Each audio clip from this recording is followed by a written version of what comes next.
We all knew one of the biggest things the Pittsburgh Steelers needed to fix in this offseason was the run defense. Well, there wasn't a whole lot of added to that in the NFL draft. There was a move made in free agency, but what have the Steelers done, and is it enough that the run defense will be significantly fixed in 2022? We'll talk about that here on the Locked On Steelers podcast. I'm your host, Chris Carter. Joining me today is Wes Euler of Steeler Nation Radio. Let's get into it. You are Locked On Steelers, your daily Pittsburgh Steelers podcast, part of the Locked On Podcast Network, your team every day.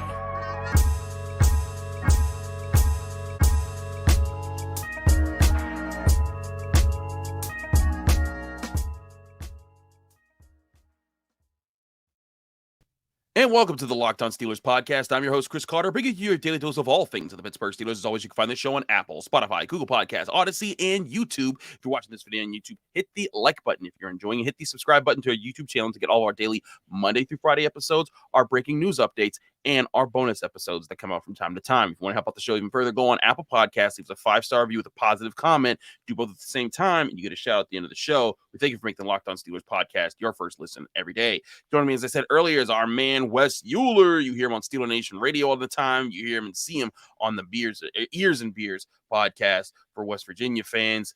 Wes, how you doing, man? What's up, cousin? I mean, I guess I'm doing better than you because I'm not, recovering from COVID. So I got that going for me. Well, we're all Pittsburghers suffering the Penguins being bounced out the playoffs. So oh gosh, that was not a fun thing to watch Sunday night. But let's talk some Steelers, and I want to talk with you about the run defense because this was something that was talked about a lot coming out of this past season. They ranked dead last in run defense. I'm not even sure the last time they've even done that. I think it's the first time in the Tomlin era, maybe the first time since the Noel era. And again, the bad times of the Noel era, because of course there were several great defenses in the Noel era. But it was here's the thing that I think about this that plays into maybe why they didn't make as aggressive moves.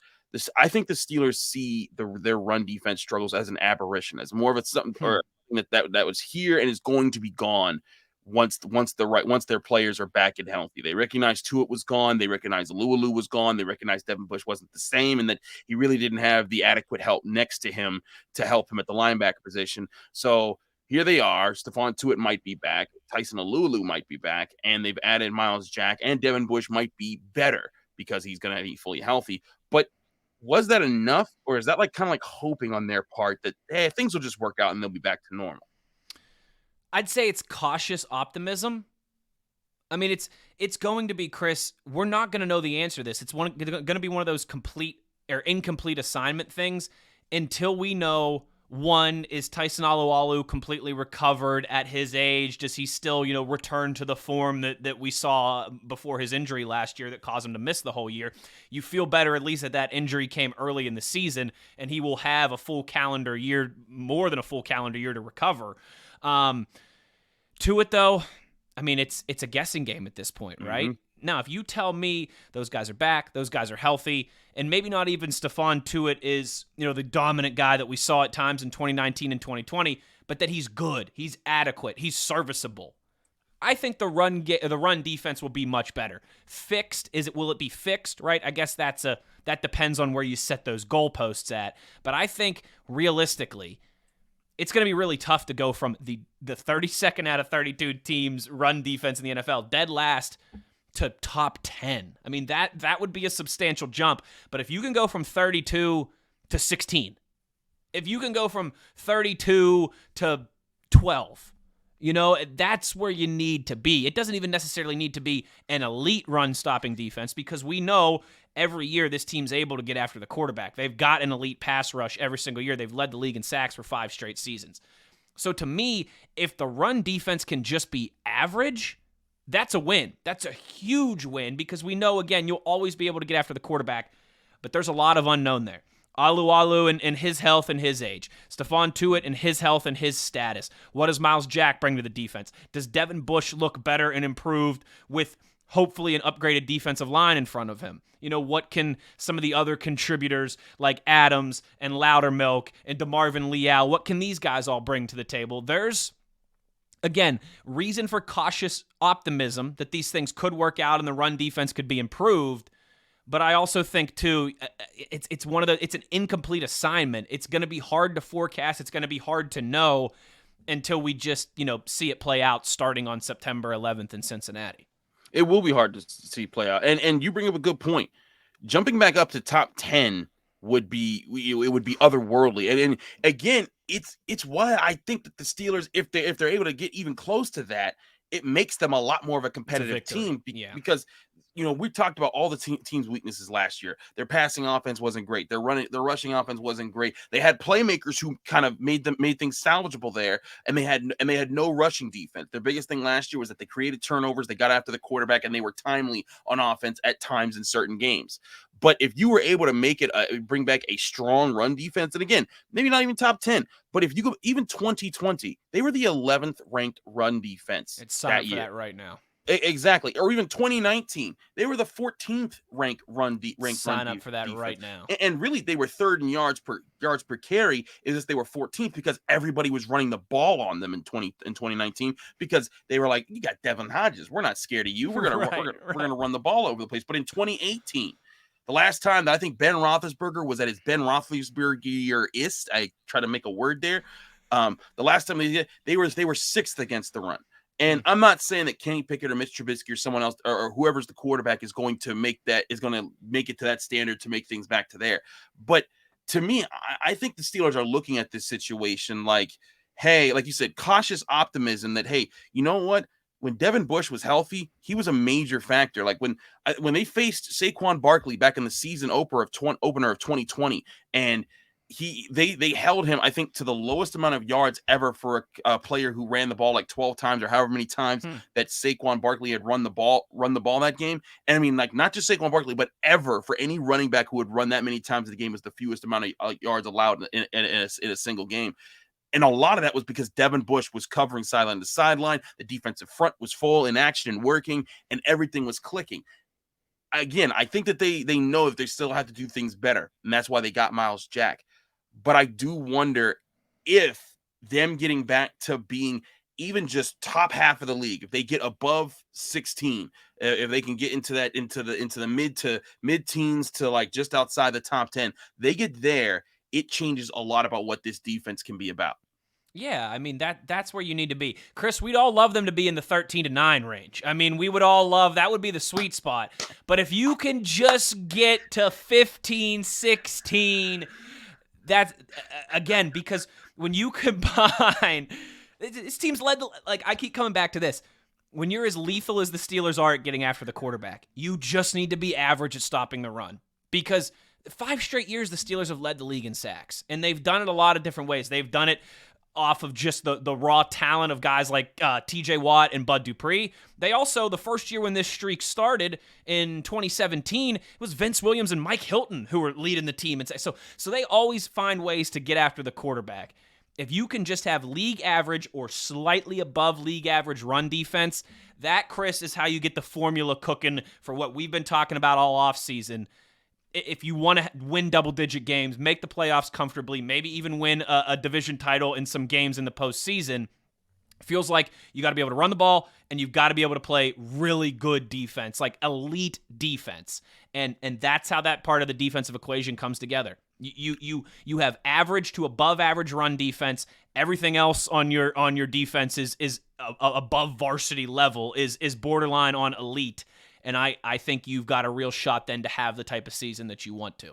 Yeah, I agree. It changes an entire different tone about how the Steelers could operate both on offense and on defense. Because again, when you're playing that way, it's opening up other opportunities. We'll talk about how that leaks into the rest of the game plan and the rest of the team and other things that might capitalize on it based off of how the Steelers have added to their roster recently. So we'll talk about that in just a minute. But first, I got to talk to you guys about Built Bars, and not just Built Bars, the new birthday cake puffs. And y'all know about the Built Puffs. The Built Puffs are the first ever protein-infused marshmallows, and they still taste amazing because they're covered in chocolate, and they're filled with the amazingness that Built Bar has to offer. Imagine dipping your finger into the plastic tub of birthday cake frosting and then opening your eyes and realizing that you only ate 150 calories, but you got 16 grams of protein. That's what it's like to eat the birthday cake puff from Built.com. When you go to Built Birthday Cake Puffs, they're now my favorite. They sent me a box of them. I've been eating them. They are great and they are amazing. They fill you up, but they also are light on your body while giving you something that tastes amazing. I'll let you know a little secret.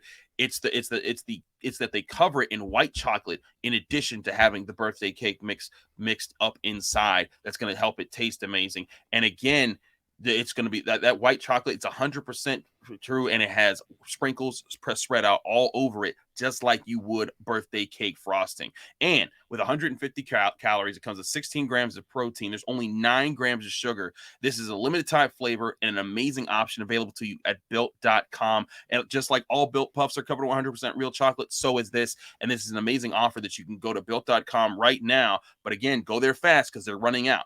So go to Built.com, use the promo code LOCKED15, and that's LOCKED15, LOCKED15, and you'll get 15% off your next order of birthday cake Built Puffs from Built.com.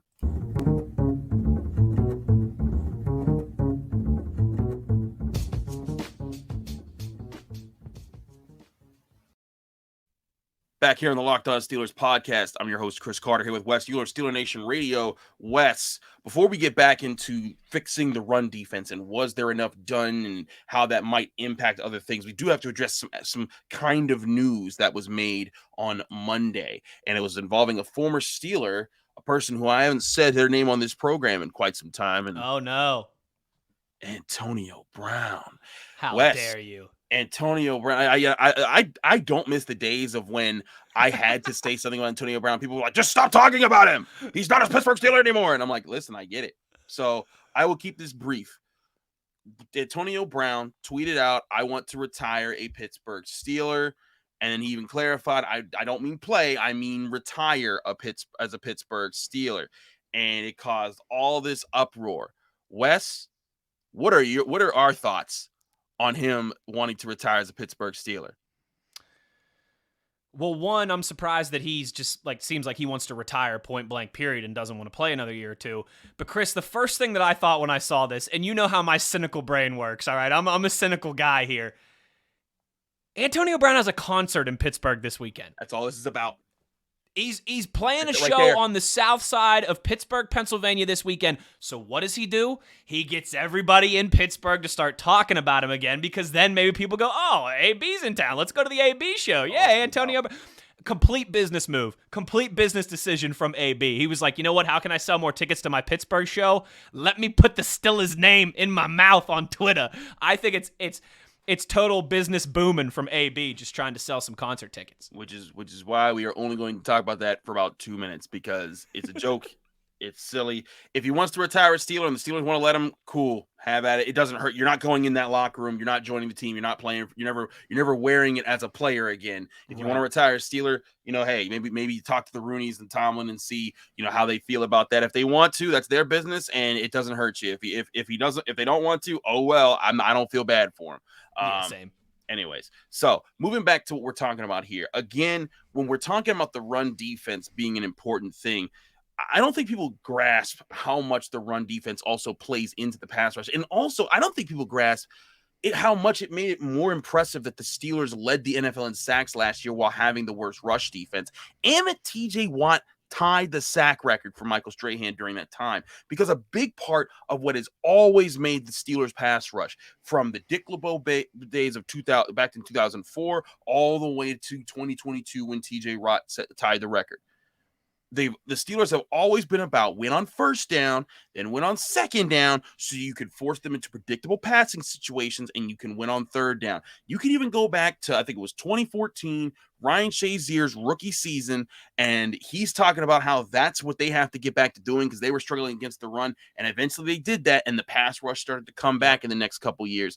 And that was part of what was changing about the Steelers football to get back to that style. That was a huge part of the 2008 Steelers defense. You weren't running against Casey Hampton and Aaron Smith and Brett Kiesel and James Ferry and them. And then when it was time to throw the ball, James Harrison was coming for you. Lamar Woodley was coming for you. And then all those guys I just named were coming for you. Mm-hmm.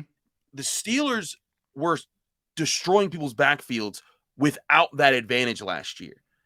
And now they're going to, presumably, if they're able to fix it, let's say they do fix it. And again, they're not top 10 because, back in the Casey Hampton days, they were number one a lot of times.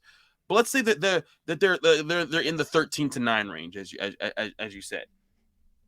They get back into that range. Those pass rushing situations come more often, more predictable, and easier spots for TJ Watt and others like Alex Highsmith to be able to get after the quarterback and not worry, hey, am I getting eaten up for a draw here because it's 3rd and 4 instead of 3rd and 8 and 3rd and 9?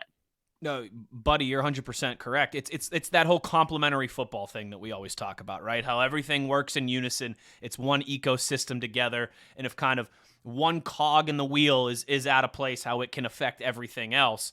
This is a perfect example of that. It is, you're right, when you consider some of the obstacles that the Steelers have dealt with in the last couple years and how they've still been at the top of the league in terms of sacks, it is very impressive. I mean, you mentioned last year and their ability, or their inability, I should say, to stop the run, but still being able to get after the quarterback. I think back to 2019, right, where the Mason Rudolph and Duck year, where they had to win every game 13-9 to have a chance to win, right? Like, everybody knows, okay, like, all we have to do is control the ball. All we have to do is hold on to the football. Don't let the Steelers defense beat us. Don't turn the ball over, and we're going to be just fine because they can't score enough points. You're still able to get after the quarterback like crazy, and those teams were hardly ever playing with a lead. That's another impressive part of this, too. Particularly early and in the middle part of the season last year, Steelers defense, when were they out there with a 10-point lead in the fourth quarter? Just pinning their ears back against a quarterback who you know has to throw the ball. Like, that hasn't happened as much as it used to in the Woodley and Debo days. So, man, if those things start to happen, like you mentioned, if you start to win on 1st and 2nd down, and all of a sudden, instead of 3rd and 4, it's 3rd and 7 or 3rd and 8, that might not seem like a crazy difference to just, the average sports fan. I'm telling you it is. It makes the other offense so much more predictable. It gives you more of an opportunity to, like we always say, that proverbial pin the ears back and go get the quarterback thing. If you combine all of that on the defensive side of the football, and then again, the offensive line takes a step forward, the run game takes a step forward, you're able to play off a play action and hit some big plays. Like, that is the complementary ecosystem that you want between an offense and a defense. Keep your defense rested, let them go hunt quarterbacks, keep your offense on the field, give them ample opportunity.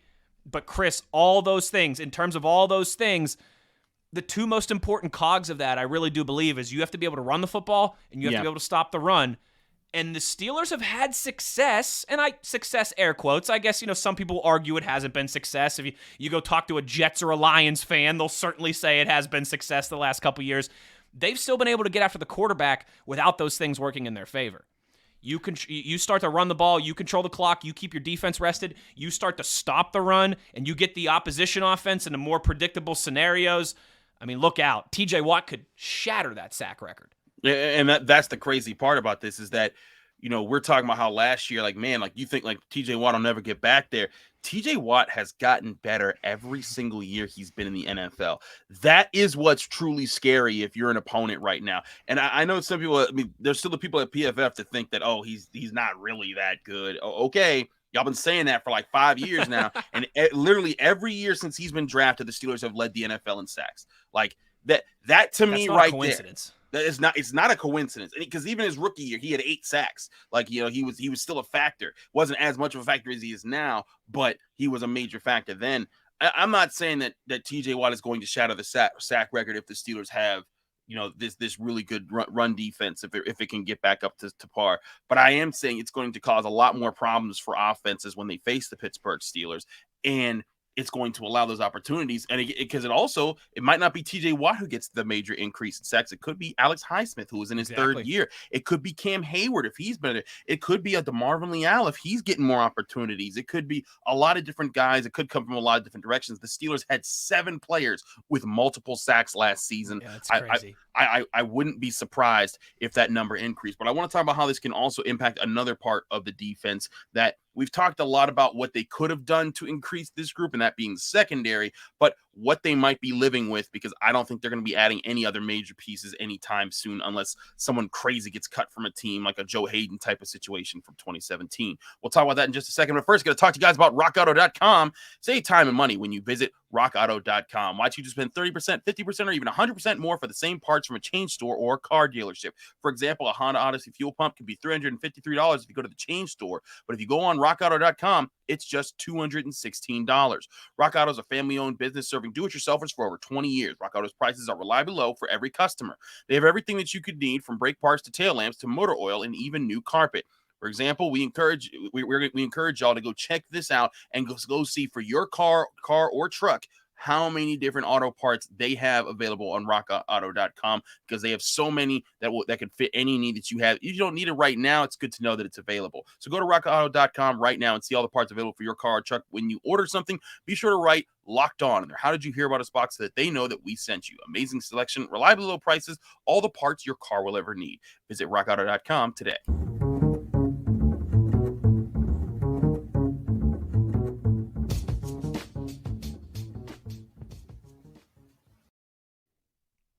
Back here on the Locked On Steelers podcast, I'm Chris Carter. He's Wes Euler, and we're talking about how the Steelers' run defense improving, if it does improve, and how it could impact other parts of this team. And we talked about the pass rush, but also I think the secondary is a very big part of this, because, again, when the pass rush is pinning their ears back, it's making life easier for that secondary. As much as we appreciated Ike Taylor for his time with the Pittsburgh Steelers, and he was a shutdown corner for several years for them. He wasn't your interceptor guy, but he was a guy who could take away a number one wide receiver.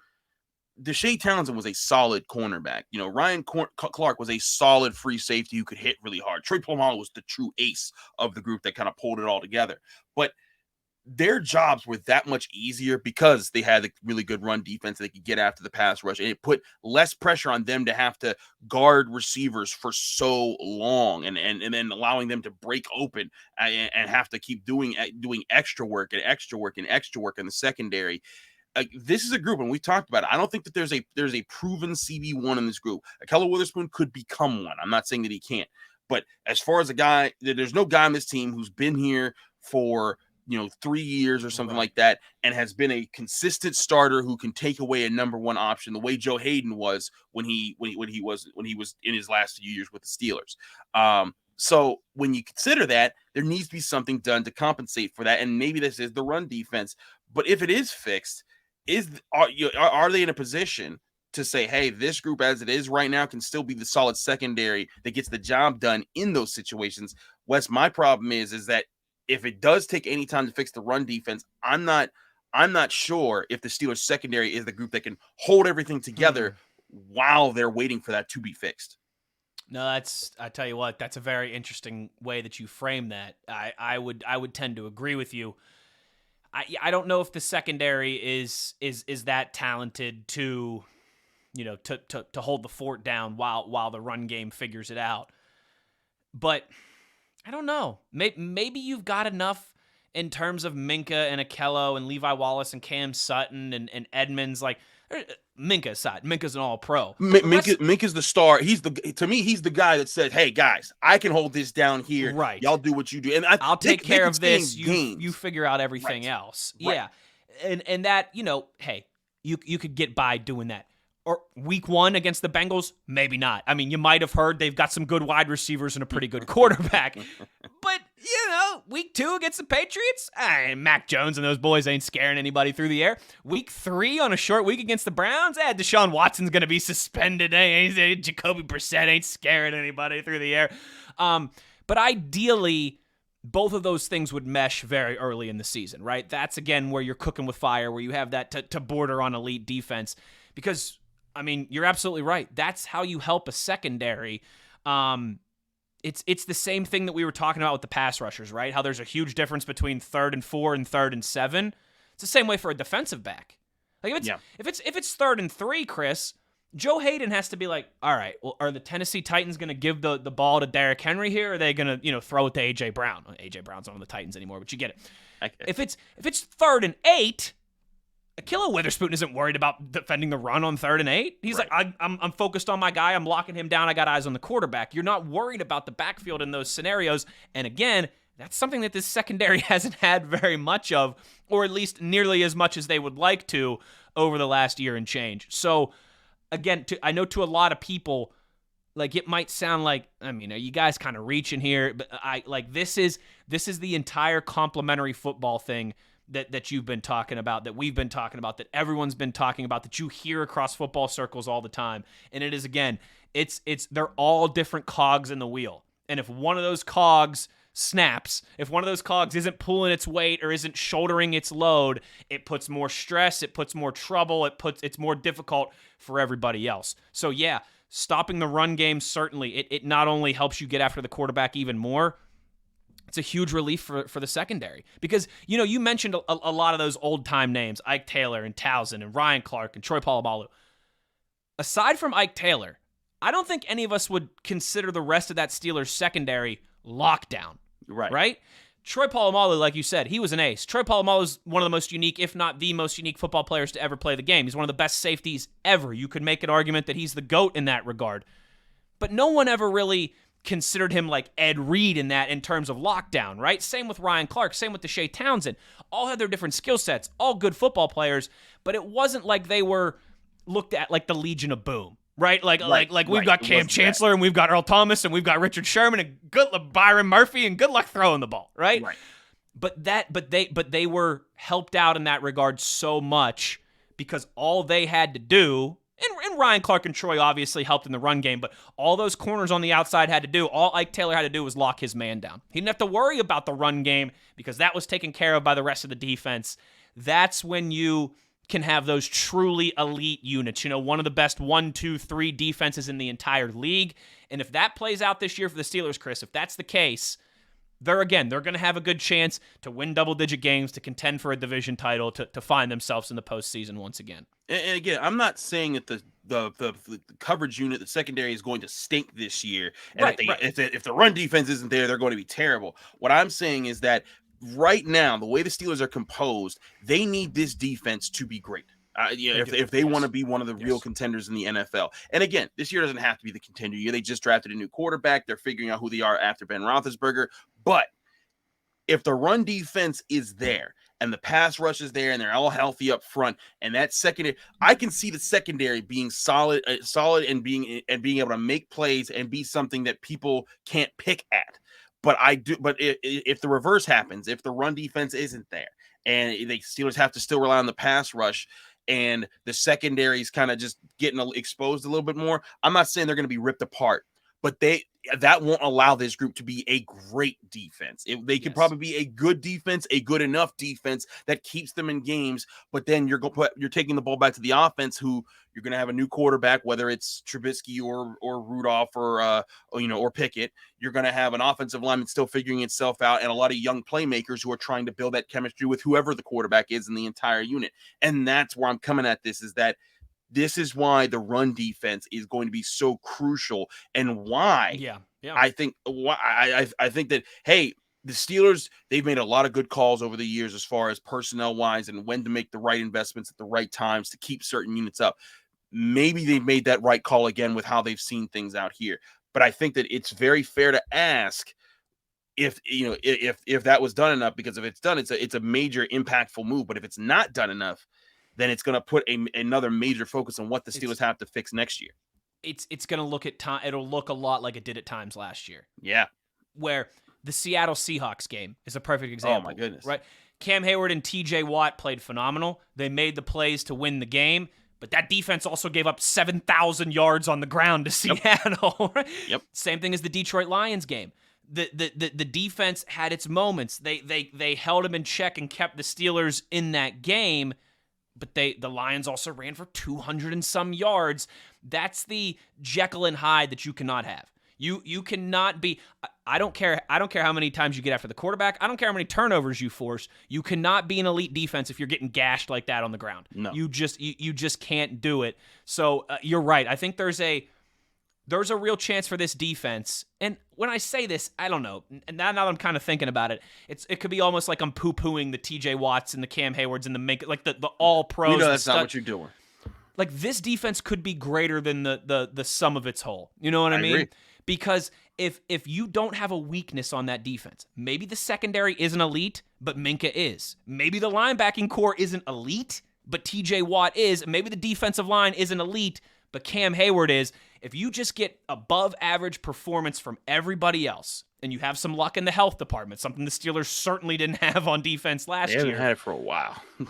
Then again, that's the formula. That's how you get that truly elite defense. And I think all of us, if we're sitting there in January and the Steelers are in the playoffs, so they're winning playoff games, I think we all agree that's the roadmap to get there, is that the defense has to be that good and lead the way, and you got to be able to run the ball and take care of the ball, and the offense makes enough plays, when they need to win games.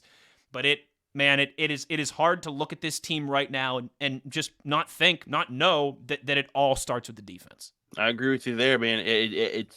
To me, it's been where they need to go this year, even the year after that, depending on who starts, who doesn't. It doesn't matter who starts at quarterback. This team needs to be about defense, winning with defense. And if the offense catches up, great. Then you may have one of the best teams in the NFL, because I think that's part of the gamble that they have here with such a young offense. If that group figures it out while the defense is in its prime, dangerous mix for the next 4 or 5 seasons. Mm-hmm. But even if it doesn't figure it out, even if that offense is, again, look at the 49ers, look at the Titans. These are teams that they're not prolific offenses. Granted, the Titans, Derrick Henry makes them prolific, but right. they don't have a great quarterback situation and a great passing game. They have a situational, decent enough offense, and their defense was keeping them in games, and they were able to win more games like that. And if you look at the Steelers roster, I think that they have better defensive playmakers on their roster than the Niners did or the Titans have had in their recent runs through the playoffs. So that's where we stand on there. That's why the run defense is going to be a major focus, and that's why I ask if they did enough to fix it. We will certainly see in the coming months as things roll on. The Steelers OTAs are going to open up in about, I think, a week and a half or so from now. They're going to open things back up and get guys back into the facility where we'll see not just the rookies, but the veterans showing up for OTA. So that's going to be interesting. But we'll keep you posted on everything here on the Locked On Steelers podcast. Thanks so much for checking us out. Thank you, Wes Euler, for joining the show. Let people find you, follow you, and get more of your work. Yeah, Steelers Nation Radio. I host the Steelers Blitz with former linebacker Arthur Moats. You can get us in podcast form wherever you get your podcasts. Listen live at noon. iHeart, Steelers.com, your mobile apps of iHeart and the Steelers. And also, Chris, speaking of minicamp and OTAs, for the next 3 weeks, right? So not this week here, but starting the last week in May. So a week from the day that you're all listening to this, the 24th of May.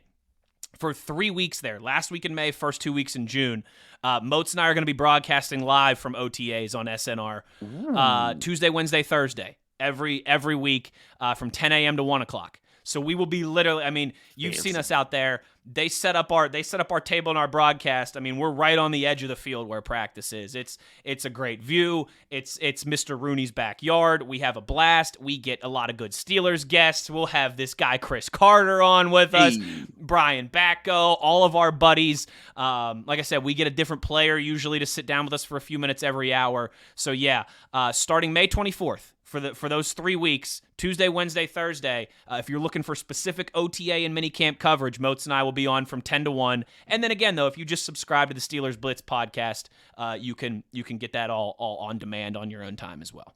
Whoop, there it is. I'm excited to see it. Y'all should be excited to see it and listen to it on Steel Nation Radio. Also, check out his Ears and Beers podcast covering West Virginia, all things WVU with the Mountaineers. Him and Adam Crowley do a great job there. Wes, thanks so much for joining us here again on the Locked On Steelers podcast. Thanks so much for checking us out, viewers and listeners. I'm Chris Carter, your host. Follow me on Twitter and Instagram at Carter Critiques. You can find this show on Apple, Spotify, Google Podcasts, Odyssey, and YouTube. Like this video if you saw it on YouTube. Subscribe to your YouTube channel to get all of our daily Monday through Friday episodes, as well as our bonus our breaking news updates and our bonus episodes when we are able to release those. If you want to help out the show, go on Apple Podcasts, leave us a 5-star review with a positive comment. When you do both at the same time, you get a shout out at the end of the show. Thanks again to Wes for showing up. We'll be back tomorrow with more on your Pittsburgh Steelers. We might get Tony Serino if he's available. We try to have him back on. It's been a minute. Tony needs to give us his new jersey, the rookie jersey number rankings, because he's got his breakdowns on that. We'll hopefully have him on Wednesday. So check us out then. Until then, Steelers fans, stay tuned.